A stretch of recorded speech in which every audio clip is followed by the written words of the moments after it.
Hello, my name is Jeff and we have a wonderful 11-year-old Basset Hound who happens to be sitting right down in front of me and probably just out of the frame of the camera.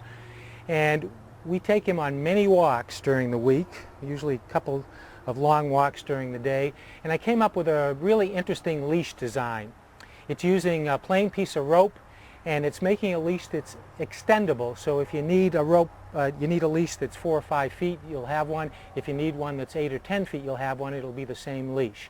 This is the leash. This is in a red polypropylene, and one end is a hand loop and the other end is the brass swivel hook, and the middle looks to be a braided rope. So it looks nice. It weighs about 4 or 5 ounces, not much. When it's on your dog, half of the weight is taken up of your hand, so it's only a couple of ounces on his collar. And that's in red. This is polypropylene as well. This is a white one with a red and blue stripe through it. Again, hook end and the handle end. Here's one using a thinner line. This is in camo, and the braided in the middle and the loop and the swivel hook. And for demonstrating, I'm going to take a piece of nylon line, and this nylon line is 10 feet long, and we're going to take a brass swivel. You can use one that's recycled from an old flat web leash if you want, or just purchase one of these swivels, and all you need, as I mentioned, is 10 or 15 feet of line. You're going to put the end of the rope through the swivel, and we're going to make a short loop, and we're going to tie it together using a bowline, which is a marine knot.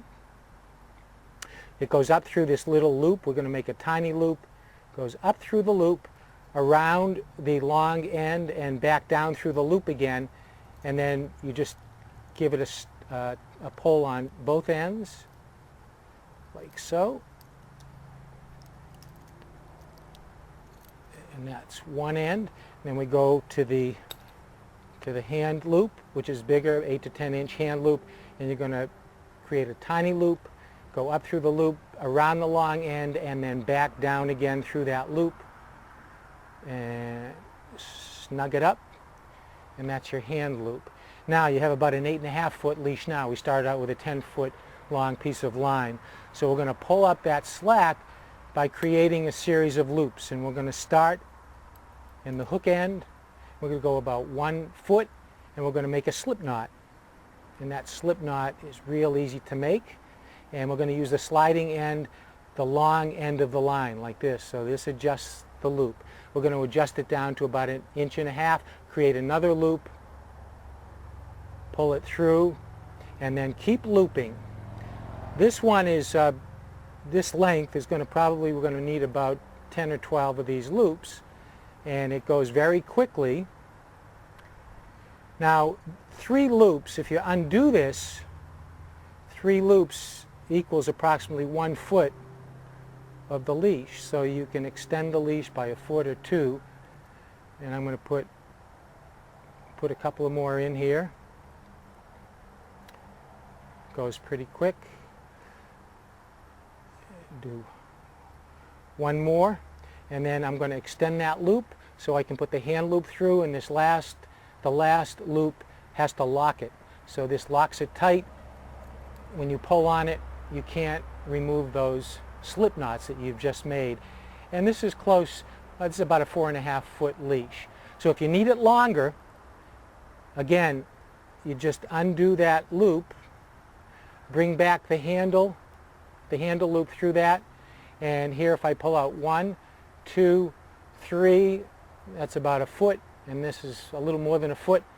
Lengthen the loop, put the handle back in, and pull snugly, and now we have a 6 foot leash. It's about average. 5 to 6 foot is average, and very comfortable to hold on to. It's 3/8 inch nylon, and if you want to extend this all the way, then all you do is loosen the loop big enough to pull the hand loop through. And if you want to tie your dog out, if you're going into the post office for a couple of minutes and you want this the full length so you can tie it around a signpost or a lamppost, pull it all the way, you see it pops out, and now you've got about 8.5 feet. Tie your dog outside the post office, make sure he's in the shade, and make sure you're not in there for any more than 3 or 4 minutes. It works great, and as I showed you, this one in the poly line, which is a marine line, I'm going to show you something that's interesting about this line, is if you can find the length of this, typically they're 15 feet, and one end has a loop spliced into it. So there you go, a ready-made hand loop. If it's a little too wide for you, you just have to do an overhand knot, and that takes up some of that length of the loop so you can fit your hand through there. It also gives you a knot to hold on to if you don't want to put your hand through the loop. Now, I want to show you something that's not related to a dog leash. You can use the same looping process for storing an extension cord. This is a 25-foot cord. Now, this is about 3.5 feet long, and I did the same looping system, which brings it down to that 3.5 foot length. You can roll it up like so. Roll up your extension cord into a ball. So your 25 feet can get stored like this in the garage, or if you have to bring it with you in a truck or a car, it's great. And then when you want to extend it, no chance of that getting tangled up the way it is. All you do is pull on the end. It releases the slip knots, and you pull it all the way out to the end before you plug it in the wall, and you're back to the full 25 feet. Thanks an awful lot for watching the video. I hope you try that dog leash. It's really very versatile. The fact that you can go from 4 feet up to 10 or 12 or 14 feet is very helpful, and you're basically making a lifetime leash out of a piece of rope and a brass swivel hook. Thanks very much.